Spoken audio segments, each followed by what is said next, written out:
SpaceX, c'est probablement la plus belle boîte de l'histoire des probablement 20 dernières années, si ce n'est plus, et pas que dans le spatial, hein, d'ingénierie en général, voire boîte industrielle en général, plus belle des 20 dernières années. Donc, puis les mecs sont plus de 12 000, enfin bon, bref, c'est une boîte extraordinaire. Donc non, on n'est pas... En fait, c'est pour ça, c'est que c'est impossible pour moi de me comparer à SpaceX aujourd'hui.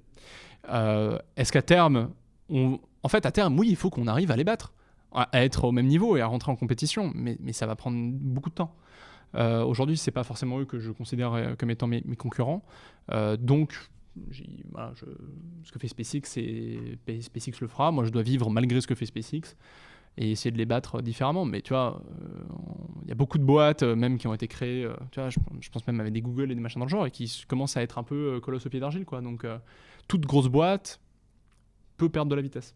Chez SpaceX, c'est compliqué de perdre de la vitesse, mais tant qu'il y a Elon Musk à la tête et puis Gwynne Shotwell aussi, mais en tout cas, on restera là. Puis SpaceX, c'est pas 100% du marché spatial non plus, donc il y a de quoi se développer et faire des choses intéressantes. Et puis on fait pas exactement ce que fait SpaceX non plus. Ouais.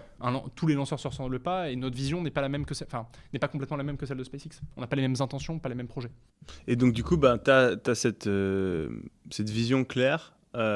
Tu rentres dans cet incubateur. Et c'est quoi ensuite les grandes étapes qui ont permis de t'amener où tu en es aujourd'hui ? Définitivement notre levée de fonds, première levée de fonds qu'on réussit.